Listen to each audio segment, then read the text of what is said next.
alhamdulillah hari ini kita dapat berkumpul untuk dalam rangka pendidikan calon guru penggerak SMA Negeri 1 Murah Mulia Angkatan ke-11.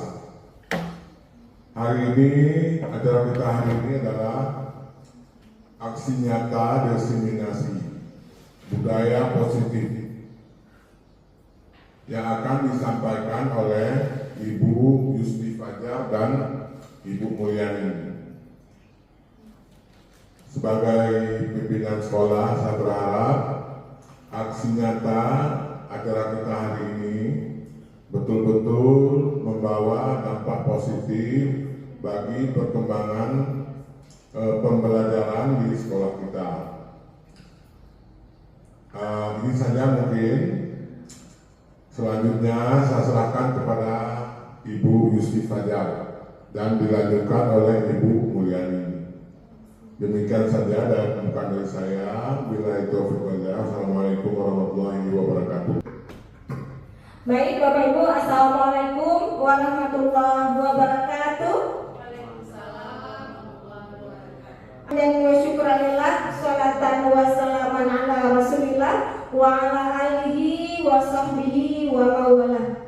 Yang terhormat Kepala Sekolah SMA Negeri 1 Murah Mulia, yang terhormat Bapak Ibu yang sudah berhadir pada aksi nyata diseminasi budaya positif bersama saya Yusti Fajar SPDI, calon guru penggerak angkatan 11 Kabupaten Aceh Utara. Baik Bapak Ibu, untuk mengawalinya, mari sama-sama kita membacakan Ulumul Quran. Jadi pembacaan Ulumul Quran disilakan.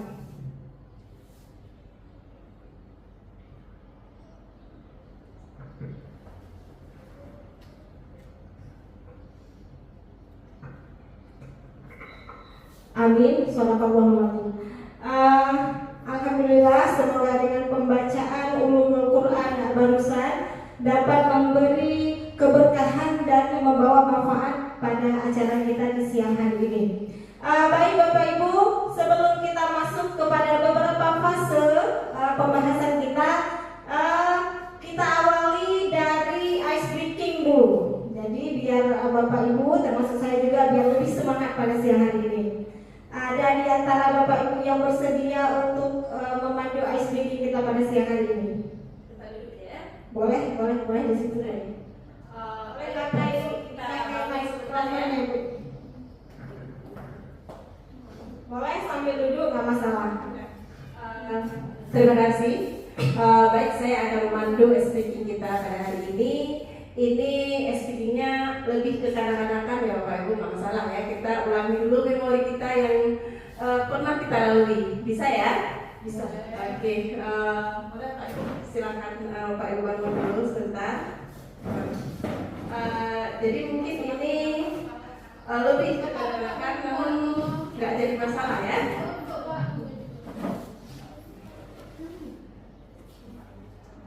Udah siap ya? Saya rasa ini semua bisa karena kita kan masih anak di TK ataupun di SD ya. Nah, yuk sama-sama yuk. Tangan ke atas menggapai bintang, tangan ke samping burung yang terbang, tangan ke depan ikan berenang, duduk yang rapi siap mengikuti acara.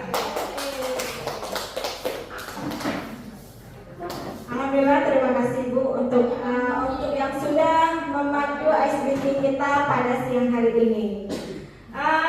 Gimana Bapak Ibu? Nampak agak bersemangat? Semangat. Insya Allah ya. Insya Allah. Baik Bapak Ibu, di sini saya akan menyampaikan beberapa kesepakatan forum diseminasi kita terlebih dahulu. Yang pertama, kita di sini diharapkan mampu menghargai siapapun. Yang kedua, bisa menjadi pendengar yang baik. Kemudian untuk mensilentkan alat komunikasi. Jadi Bapak Ibu bisa menerima pesan maupun telepon tapi dalam modul saya. Baik Bapak Ibu, ada yang mau ditambahkan dari kesepakatan ini? Menjaga kebersihan Ibu. Menjaga kebersihan. Ada lagi? Pulang tepat waktu Bu. Pulang tepat waktu. Baik. Nah, ini adalah aksi nyata diseminasi budaya positif dari saya Bapak Ibu. Baik, seorang guru yang baik harus memiliki kemampuan dalam mewujudkan budaya positif di sekolah. Tentunya Bapak Ibu, budaya positif ini dapat kita jalankan dengan cara menerapkan beberapa konsep. Jadi konsep apa aja itu?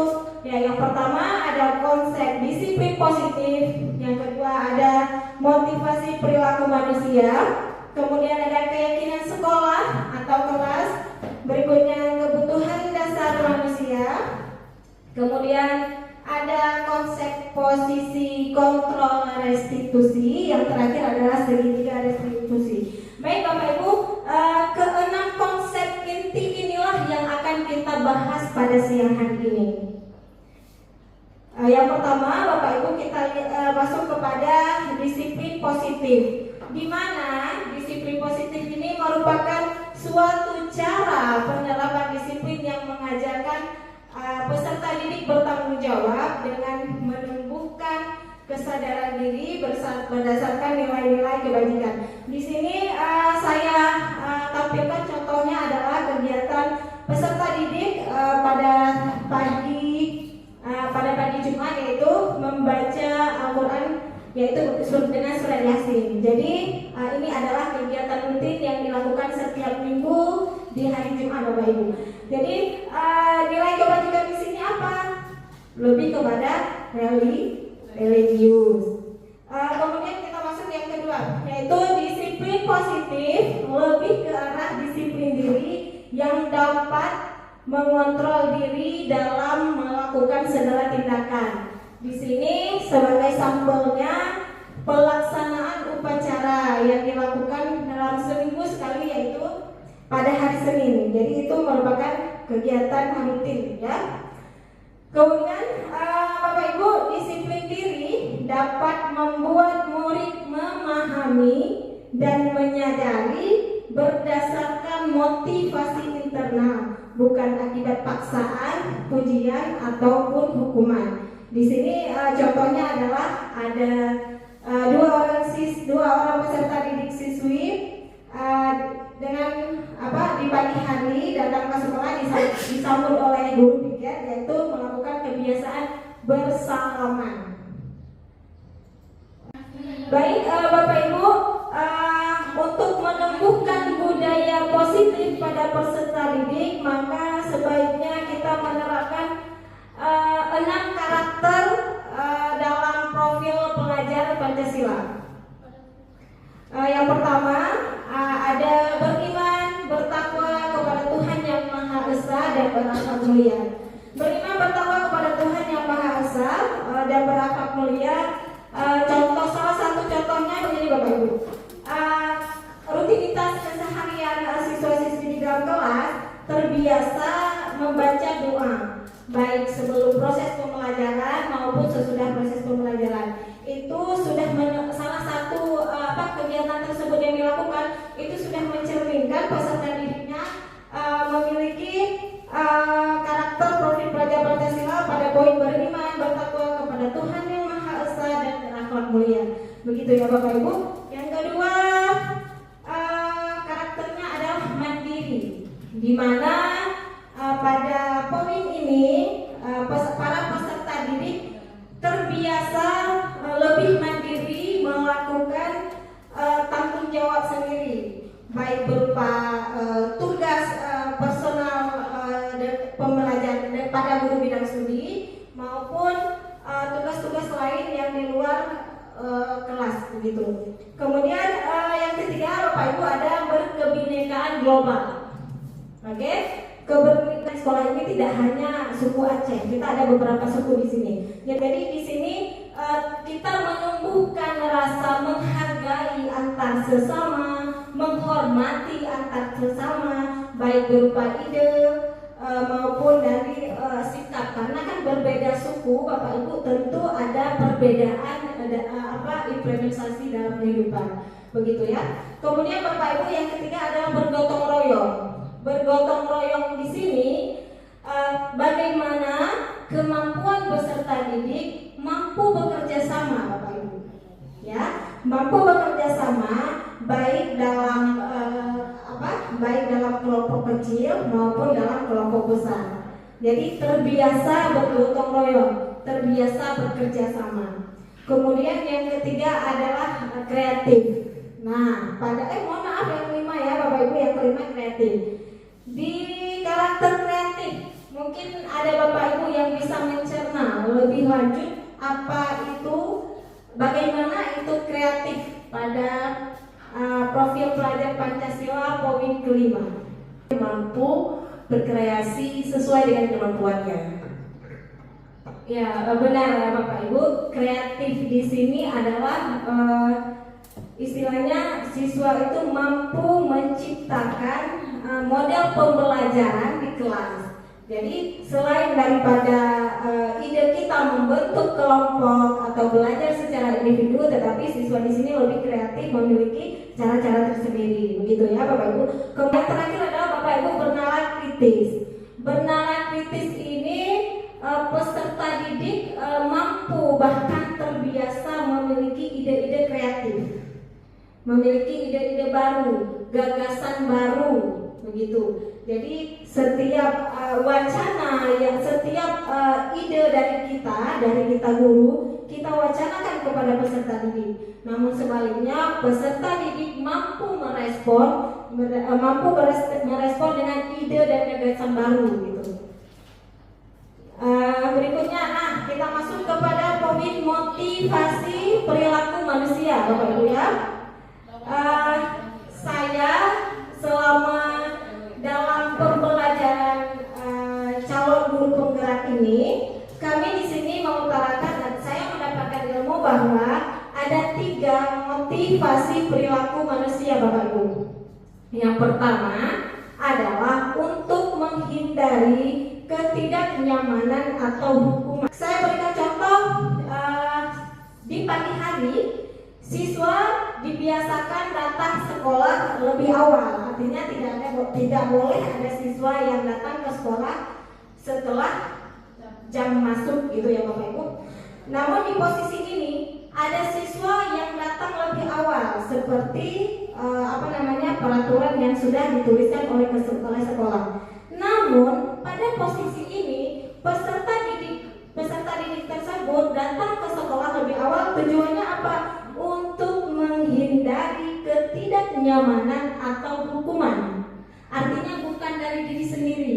Tapi saya hari ini harus sampai ke sekolah lebih awal, karena kalau saya ke sekolah terlambat nanti saya akan dihukum atau saya akan diberi konsekuensi dari sekolah. Jadi bukanlah terlahir dari diri, begitu ya Bapak Ibu.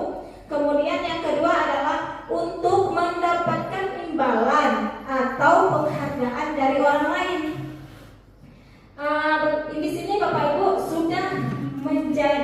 udah lazim kita terapkan di sekolah. Siswa-siswa yang disiplin itu sekolah akan memberikan reward atau penghargaan, ya. Di sekolah kita akan ada perankingan istilahnya ya Bapak Ibu. Jadi di setiap akhir semester kita akan memilih siswa yang datang tercepat. Jika dia terpilih, maka siswa tersebut akan diberi reward atau hadiah. Nah, pada posisi ini ada peserta didik yang datang, tapi karena mengharap imbalan tadi, karena mengharap hadiah tadi, karena mengharap reward. Berarti peserta didik tersebut bukan juga datang lebih awal karena diri sendiri, tapi tentu karena mengharap sesuatu, begitu ya Bapak Ibu. Yang ketiga adalah untuk menjadi orang yang mereka inginkan dan menghargai diri sendiri dengan nilai-nilai yang mereka percaya. Di poin yang ketiga ini, mungkin Bapak Ibu ada yang ingin menafsirkan. Ada Bapak Ibu yang ingin menafsirkan poin yang ketiga? Ibu Aminah, ya boleh. Baikkan daripada yang satu dan kedua. Nah, nanti motivasi yang ketiga ini adalah motivasi yang berasal dari peserta itu, motivasi yang berasal dari diri sendiri. Nah, ataupun yang dikenal dengan motivasi intrinsiknya. Nah, tidak mengharap imbalan, tidak pula mengharap menginginkan adanya hukuman. Nah, nanti dia memang tidak melihat apakah diberi hukuman ataupun diberi imbalan, itu tidak ada bagi siswa tersebut. Dia memang keinginan sendiri untuk datang tepat waktu, begitu. Baik, terima kasih. Benar Bapak Ibu, itu yang saya maksudkan. Jadi di sini adalah peserta didiknya bukan karena ada sesuatu gitu, bukan karena ada something wrong gitu ya, maupun ini karena apa? Berarti yang intinya ini adalah real dari pribadinya sendiri, ya begitu Bapak Ibu. Bertolak belakang dari satu dan yang kedua. Kemudian Bapak Ibu, kita masuk kepada poin keyakinan kelas atau sekolah. Selamat siang Bapak, boleh bergabung? Terima kasih. Baik, di keyakinan kelas ini Bapak Ibu, guru berperan dalam mewujudkan terbentuknya keyakinan sekolah atau kelas dengan adanya kesepakatan antara guru dan murid. Bapak Ibu, di sini kita bisa memahami ya, bentuk kesepakatan dan keyakinan itu masih berbeda. Jadi berikutnya adalah keyakinan sekolah atau kelas berupa pernyataan universal yang mudah diingat dan dipahami dan harus diterapkan di lingkungan sekolah. Jadi universal itu dalam bentuk umum. Bapak Ibu, sebelumnya saya ingin bertanya terlebih dahulu. Bapak Ibu di sini ada yang sudah pernah membuat keyakinan kelas? Sudah? Boleh dipaparkan.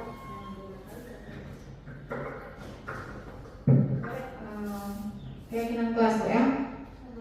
Saya sudah pernah membuat di kelas saya sebagai wali kelas. Membuat keyakinan kelas kalau menurut saya itu membuat kesepakatan antara siswa dan guru untuk membuat kelas kita dalam proses belajar mengajar itu supaya lebih aman dan tentram, sehingga kita membuat keyakinan kelas dengan siswa dengan nilai-nilai kebajikan.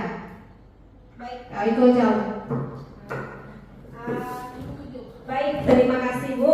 Jadi keyakinan kelas di sini adalah bentuk kesepakatan antara peserta didik dengan kita guru.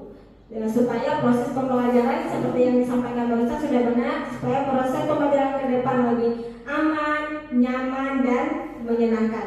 Baik Bapak Ibu, saya akan memperlihatkan bagaimana cara saya membuat keyakinan di kelas. Ya Bapak Ibu, mohon maaf saya putarkan videonya.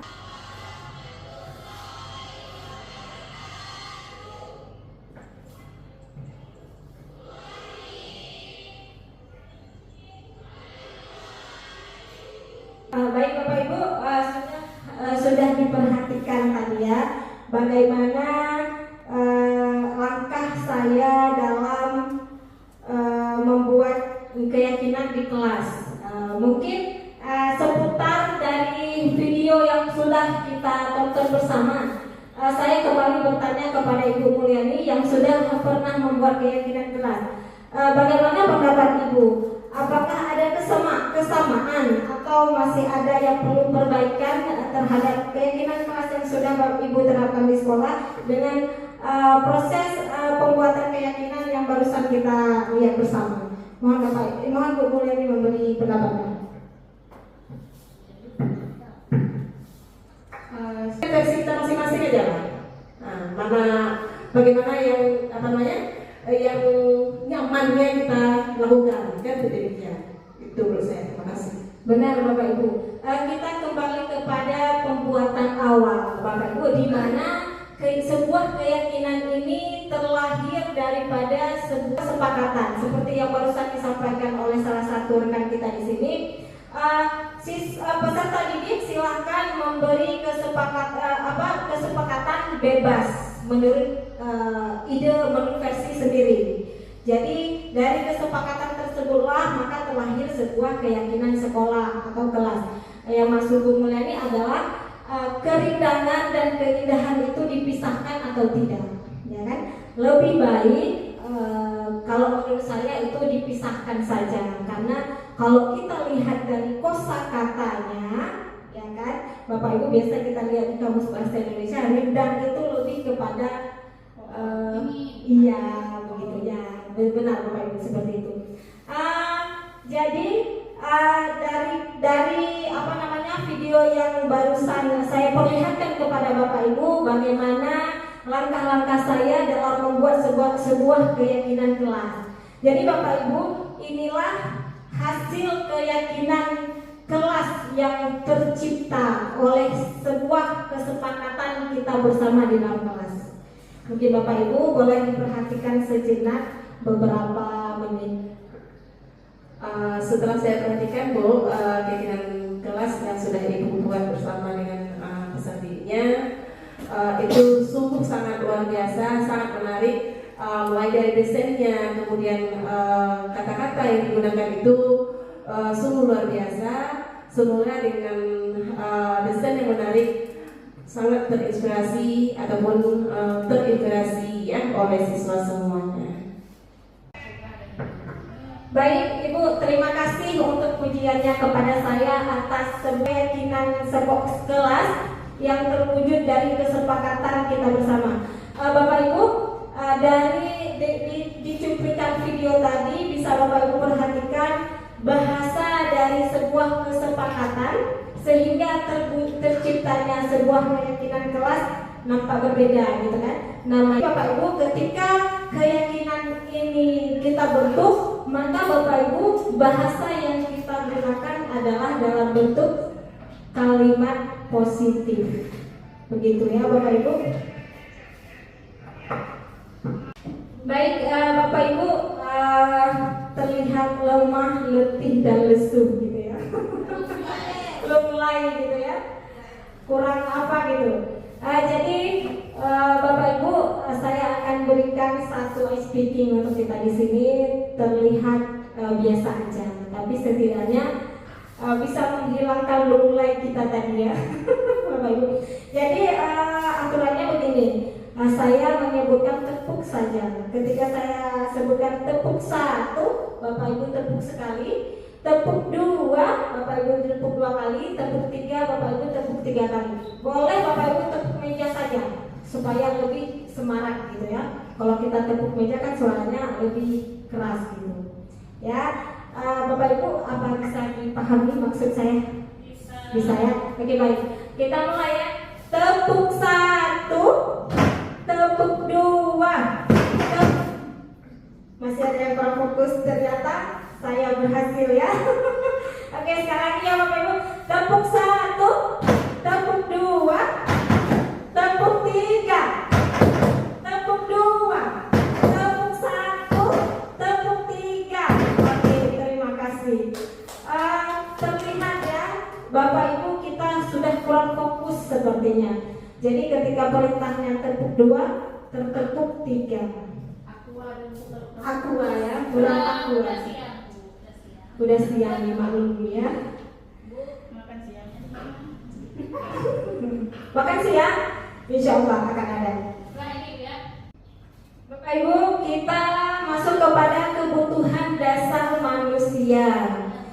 Jadi ketika seorang peserta didik melakukan suatu perbuatan yang bertentangan dengan nilai-nilai kebajikan atau melanggar peraturan, hal itu sebenarnya dikarenakan mereka gagal memenuhi kebutuhan dasar mereka. Jadi Bapak Ibu, ketika peserta didik melakukan kesalahan atau bertentangan dengan nilai-nilai kebajikan, terkadang kita tanpa mau tahu gitu apa alasannya, kita sebagai guru langsung mengejar si peserta didik tersebut. Padahal sebenarnya jika ketika kita mau menelusuri lebih jauh, ternyata masih ada kebutuhan peserta didik yang tidak terpenuhi di sini. Jadi Bapak Ibu kita lihat ada 5 kebutuhan dasar manusia. Yang pertama yaitu bertahan hidup, di mana kita sebagai manusia dalam bertahan hidup kita perlu makan, Bapak Ibu ya, kita perlu tempat tinggal. Apalagi? Iya begitu. Jadi itu adalah beberapa contoh bertahan hidup. Kemudian ada kasih sayang. Jadi manusia kita sebagai manusia perlu kasih sayang dan merasa diterima. Jadi dimanapun keberadaan kita, dalam posisi apapun kita perlu diterima. Kita memerlukan kasih sayang orang lain dan kita perlu rasa diterima oleh orang lain. Begitu. Kemudian yang ketiga adalah penguasaan. Bapak Ibu, di poin yang ketiga ini penguasaan. Mungkin ada yang mencoba menafsirkan bagaimana penguasaan itu. Iya baik, silakan Ibu Nurhamidah. Menurut saya Bu ya, penguasaan ini ketika anak-anak misalnya di dalam kelas pasti ada ingin menunjukkan kehebatannya ya, misalnya dia paling kuat sehingga ada nanti diskriminasi terhadap teman-temannya. Ya ketika dia berbuat bandel misalnya di kelas, mungkin dia ingin menunjukkan bahwa saya berani, saya bisa, saya kuat gitu. Nah itu menurut saya Bu tentang penguasaan. Jadi ingin diakui gitu sama teman-temannya bahwa saya hebat, padahal yang dilakukan itu salah. Iya benar Bapak Ibu, ini adalah real adanya ya, dimana memang manusia itu butuh penguasaan. Memang siapapun kita, dimanapun kita berada, memang inilah kebutuhan dasar manusia. Oke, kemudian kebebasan. Didik ini ingin bebas, artinya berikan kebebasan kepada dia untuk berpendapat, berikan kebebasan kepada dia untuk menyampaikan ide-idenya. Jadi tidak serta-merta semuanya itu harus diikuti sesuai dengan instruksi guru. Tentunya peserta didik di sini ingin bebas, jadi boleh mereka berpendapat. Seperti contoh misalkan jam sudah menuju jam ke siang, jadi ketika peserta didik mengajak kita untuk sebaiknya Bu kita pada hari ini belajarnya order aja. Jadi itu salah satu contoh, salah satu sikap yang mencerminkan bahwa kebutuhan manusia itu memang perlu kebebasan, jangan terlalu dikekang dengan aturan-aturan yang terkadang bertolak belakang dengan pemikiran peserta didiknya begitu. Kemudian yang ketiga adalah kebutuhan dasar manusia, yang ketiga adalah kesenangan, di mana manusia ini perlu disenangkan, baik berupa dengan pemberian hadiah, baik itu dalam bentuk pujian atau dalam ujian juga. Baik Bapak Ibu, di sini kita masuk kepada posisi kontrol restitusi. Saya masih di dalam proses pendidikan guru penggerak. Di sini kami diajarkan bahwa ada 5 posisi kontrol restitusi Bapak Ibu ya. Yang pertama adalah guru sebagai penghukum. Guru sebagai penghukum di sini ketika siswa membuat kesalahan, tindakan kita adalah memberi hukuman atau memberi konsekuensi.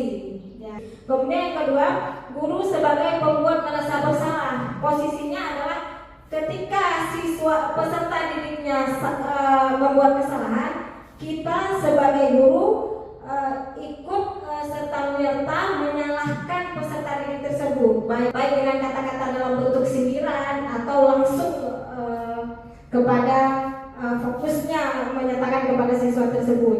Kata-kata kita yang mengejak siswa, yang membuat siswa tersebut merasa bersalah, sampai siswanya memang benar-benar merasa bersalah dengan menuduh tanpa berusaha lagi memberi alasan apa sebenarnya yang dia hadapi atau rasakan sehingga dia membuat kesalahan demikian. Oke, kemudian berikutnya adalah guru sebagai teman.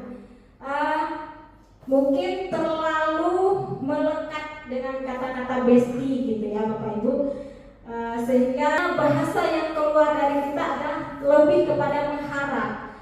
Jadi kita sering berkata ke peserta didiknya, tolonglah bantu ibu, tolonglah ibu ini buru-buru minta bantuan lah, seperti itu. Jadi terkadang peserta didiknya sudah menganggap kita tidak lagi sebagai guru, mungkin lebih kepada teman karena sikap kita tadi. Begitu ya Bapak Ibu. Yang terakhir adalah yang keempat adalah guru sebagai pemantau. Contohnya jika ada peserta didik yang terlambat, sikap kita di sini bersikap hanya mencatat saja. Siapa namamu? Kenapa kamu terlambat? Hanya seperti itu ya. Tanpa ada tindak lanjut berikutnya, Bapak Ibu. Hanya sebatas di situ aja. Nah, yang terakhir adalah guru sebagai manajer.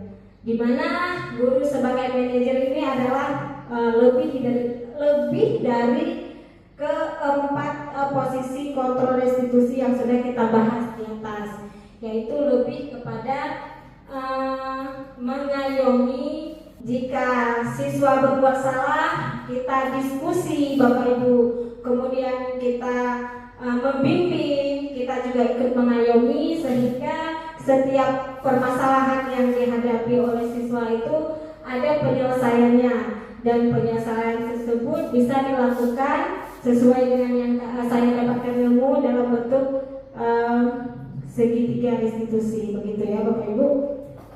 Kemudian dari 5 posisi kontrol yang sudah kita bicarakan tadi, kira-kira menurut Bapak Ibu kita diri sendiri berada di posisi kontrol yang mana? Boleh Bapak Ibu? Penghukum. Kalau saya sendiri, sebelum saya melihat apa yang disampaikan sehari-hari, itu lebih ke penghukum. Kadang-kadang juga ada sebagai teman. Kadang bahkan sering juga sebagai pemantau, ya gitu. Baik Bapak Ibu, kita bisa perhatikan tabel berikut, ada yang menunjukkan identitas gagal kontrol dari luar, kemudian ada identitas keberhasilan atau sukses, kemudian identitas berhasil atau sukses ya, yang disebut dengan kontrol diri. Sebagaimana yang telah kita bahas sebelumnya, yaitu guru sebagai penghukum ini lebih kepada guru menghadik siswa, kemudian menunjuk-nunjuk, kemudian menyakiti, bahkan menyindir dan sebagainya, gitu ya. Kemudian pembuat rasa bersalah dengan menyampaikan titik kesalahan siswa, sampai terkadang ada siswa yang menangis karena sikap kita yang terlalu menyudutkan siswa. Jadi di sini menunjukkan dari penghukum, posisi guru sebagai penghukum dan pembuat rasa bersalah itu menunjukkan identitas gagal, gitu ya Bapak Ibu. Kemudian di sini ada lagi identitas berhasil, yaitu teman, guru sebagai teman dan guru sebagai pemantau. Sebagaimana yang sudah saya utarakan tadi, yaitu terkadang kita terlalu mengeluh-elukan peserta didik sehingga kita sudah menjadi bestie-bestian. Jadi tidak terkesan lagi yang mana gurunya, yang mana peserta didik. Kemudian di pemantau juga seperti yang sudah saya utarakan tadi. Yang terakhir adalah manajer, di mana di sini kita lebih kepada mengajukan pertanyaan-pertanyaan, kemudian kita meyakini siswa terhadap kesalahannya, kemudian kita mencoba menguatkan pribadinya peserta didik, kemudian kita mencoba meletakkan dirinya sebagai individu yang positif dalam dunia berkualitas, sampai bagaimana caranya bisa memperbaiki keadaan. Nah, ini nih disebut dalam identitas berhasil. Jadi dari 5 posisi kontrol ini, menurut Bapak Ibu, posisi kontrol mana yang terbaik yang ada pada diri kita masing-masing?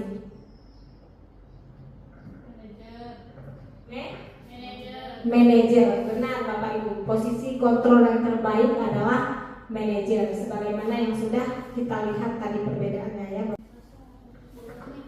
Kita masuk kepada posisi kontrol restitusi ya Bapak Ibu.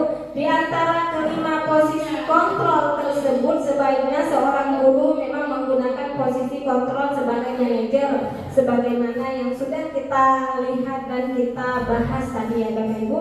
Kemudian sebagai manajer, guru juga dapat berbuat sesuatu bersama peserta didik, kemudian mempersilahkan peserta didik bertanggung jawab, kemudian kita juga mendukung agar peserta didik dapat menemukan solusinya. Jadi memang benar posisi kita sebagai manajer itu adalah posisi yang tepat. Kemudian karena apa? Karena posisi manajer ini mengacu pada restitusi yang dapat menjadikan peserta didik sebagai manajer bagi dirinya sendiri, Bapak Ibu, sehingga dapat terciptanya identitas positif pada diri peserta didik. Baik, Bapak Ibu, kita masuk kepada ini dia, segitiga restitusi. Bapak Ibu, kita sebagai manusia tentu banyak permasalahan yang kita hadapi, baik di keluarga, di lingkungan masyarakat maupun di lingkungan pendidikan yaitu sekolah. Namun Bapak Ibu, semua permasalahan yang kita hadapi itu perlu adanya penyelesaian. Nah, di sini saya ingin mengenalkan kepada Bapak Ibu penyelesaian masalah yang dikenal dengan segitiga restitusi. Jadi dalam segitiga restitusi ini Bapak Ibu ada 3 tahapan. Ya, ada 3 tahapan menyelesaikan masalah. Yang pertama, menstabilkan identitas dulu. Jadi kita perlu menstabilkan peserta didiknya. Kemudian adanya validasi tindakan yang salah. Kemudian juga menanyakan keyakinan kelas, begitu Bapak Ibu ya. Itu adalah tahapan dalam segitiga restitusi. Kemudian bagaimana kita menstabilkan identitasnya Bapak Ibu? Menstabilkan identitas dilakukan berdasarkan prinsip bahwa membuat kesalahan adalah bagian dari proses pembelajaran. Jadi kalau peserta didik berbuat salah, jadi kita menjadikannya adalah jadi kesalahan itu akan kita jadikan sebagai proses pembelajaran yang nantinya Bapak Ibu akan menggeser identitas gagal peserta didik ke arah identitas sukses, seperti itu. Kemudian menstabilkan identitas ini bisa kita sampaikan dengan pemerintah seperti ini. Berbuat salah itu hal yang manusiawi, tidak ada manusia yang sempurna. Kita pasti bisa menyelesaikan permasalahan ini Bapak Ibu. Jadi kemudian menyalahkan dirimu sendiri terus menerus, apakah kamu bersikap baik pada dirimu sendiri, bisa kita utarakan dengan ucapan seperti itu. Kemudian validasi tindakan yang salah. Bagaimana dengan validasi tindakan yang salah? Validasi di sini Bapak Ibu, tindakan yang salah dilakukan berdasarkan prinsip bahwa setiap perilaku berupaya memenuhi suatu kebutuhan tertentu Bapak Ibu, sehingga kita sebagai guru atau orang tua akan bergeser dari pemikiran stimulus respon menjadi proaktif. Nah, begitu Bapak Ibu, serta akan lebih mengenali dan mengakui kebutuhan peserta didik. Validasi tindakan yang salah.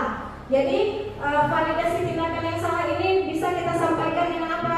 Kamu pasti punya alasan mengapa kamu melakukannya. Bisa kita ucapkan dengan kata-kata seperti itu Bapak Ibu. Kemudian boleh juga kita utarakan dengan apa yang terpenting bagi kamu, juga bisa. Kemudian boleh juga kita utarakan dengan kata-kata kamu boleh tetap berusaha menjaga sikap itu, tapi tambahkan sikap yang lebih baik lagi. Sikap baru maksudnya ya Bapak Ibu. Atau bisa juga kita utarakan dengan kata-kata, maukah kamu belajar cara lain untuk mendapatkan yang kamu butuhkan tanpa harus memukul. Nah, itu tergantung pada Bapak Ibu, tergantung pada situasi permasalahannya apa. Kemudian juga ada menanyakan keyakinan. Menanyakan keyakinan begini Bapak Ibu, dilakukan dengan memberi pertanyaan bermakna kepada peserta didik. Untuk apa? Untuk memunculkan motivasi secara intrinsik sehingga yang salah. Begitu, jadi kita bisa meyakinkan dulu peserta didiknya dengan cara mengutarakan apa nilai yang kita percaya di sekolah. Boleh dengan kata nilai apa yang sudah kita sepakati bersama sebelumnya. Boleh dengan seperti apa atau apa yang sedang kamu rasakan sekarang.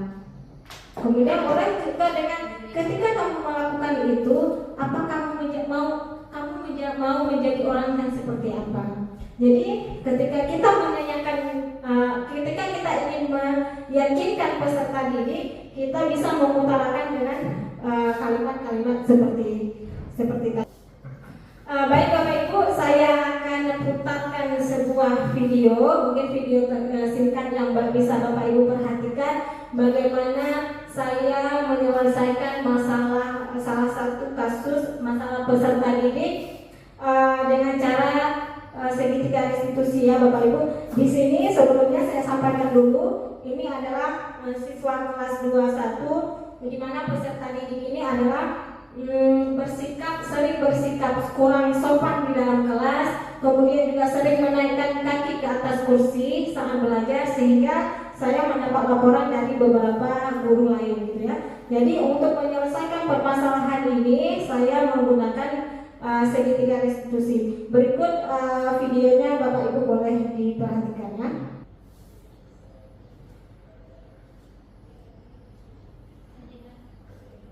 Baik Bapak Ibu, berdasarkan video yang sudah saya putarkan barusan, itu adalah langkah penyelesaian masalah. Satu contoh satu kasus yang penyelesaiannya saya lakukan dengan segitiga restitusi, begitu Bapak Ibu.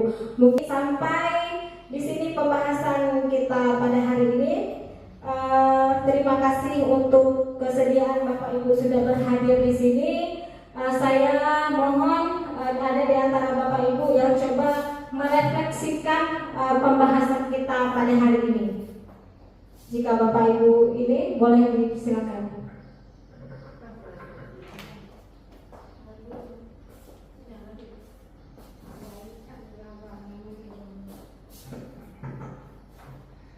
Baik, terima kasih kami ucapkan kepada Bu Yusti atas ilmunya.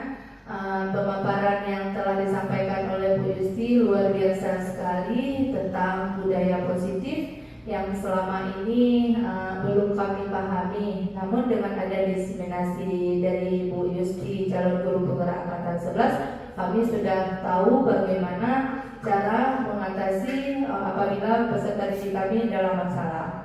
Juga kami selama ini sebelum mendengar pembahasan dari Bu Yusti, posisi kontrol yang kami gunakan itu kurang tepat mungkin ya.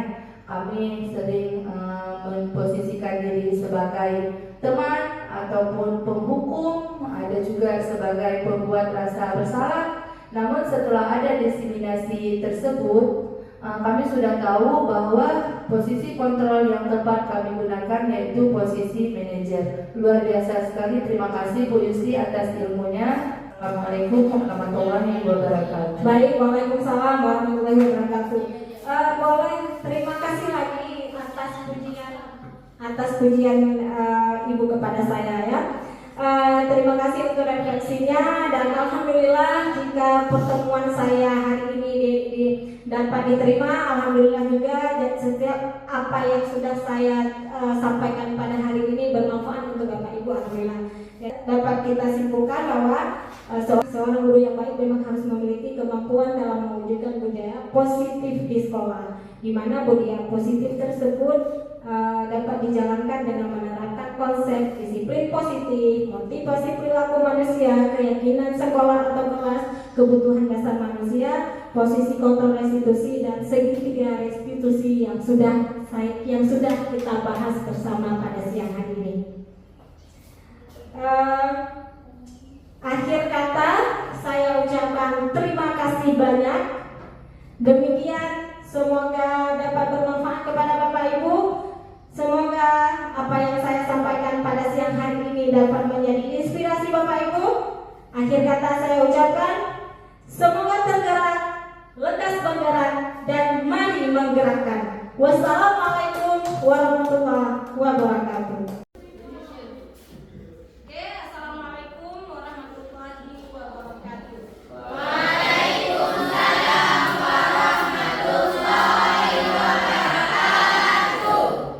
Good morning, everybody. Good morning. How are you today? Me? Alhamdulillah, fine too. Okay, everybody. Today is the first week we are studying English with me. Namun sebelumnya, karena ini adalah hari pertama, belum ada keyakinan di kelas kita. Yang tujuannya untuk menciptakan pembelajaran yang aman, nyaman, dan menyenangkan. Oke. Sebelumnya ini di kelas 1 di antara sekian ramainya siswa-siswi di kelas. Ada yang dari perempuan dulu, boleh, laki-laki boleh. Yang ingin memberikan satu motivasi untuk kita hari ini. Semangat belajar. What is your name? Safira. Safira, please. Semangat belajar. Semangat belajar. Oke.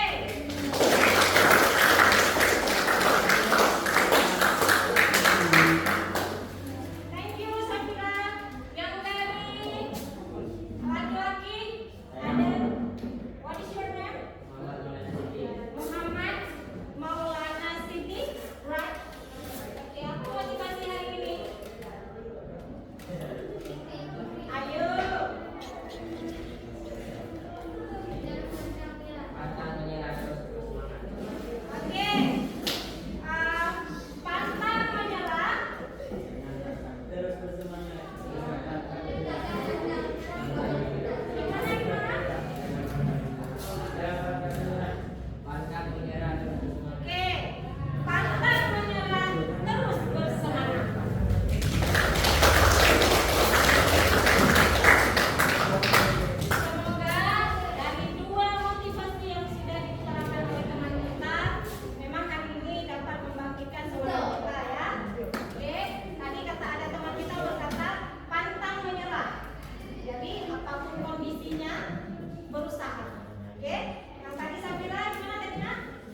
Muhammad Iqbal datang ya.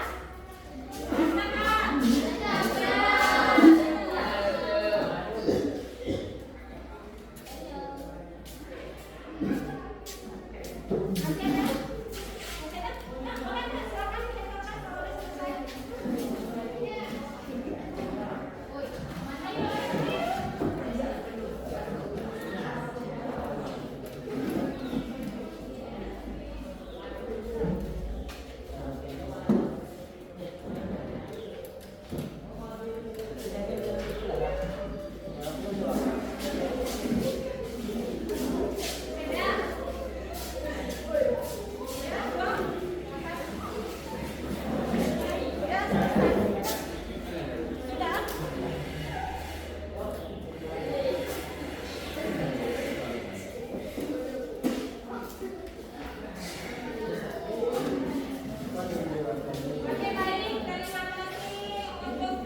warahmatullahi wabarakatuh. Perkenalkan, nama saya Intan Marsatila. Saya siswi dari SMA Negeri 1 Murah Mulia Kabupaten Aceh Utara. Dengan adanya proses pembuatan keyakinan kelas bersama guru dan teman, saya merasa senang dan dihargai karena telah ikut berkomitmen dalam aturan tersebut.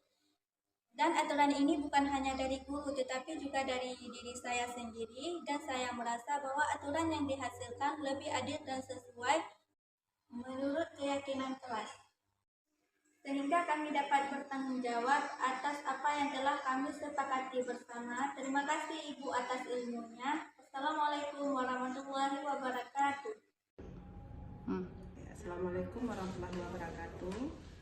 Saya Zainia, guru SMA Negeri 1 Merah Mulia, ingin memberikan sedikit tanggapan tentang diseminasi yang sudah disampaikan oleh para CGP. Alhamdulillah ya, dengan adanya diseminasi budaya positif yang diseminarkan oleh para CGP, kami guru SMA sudah lebih terbuka wawasannya mengenai budaya positif yang dulunya kami pikir seperti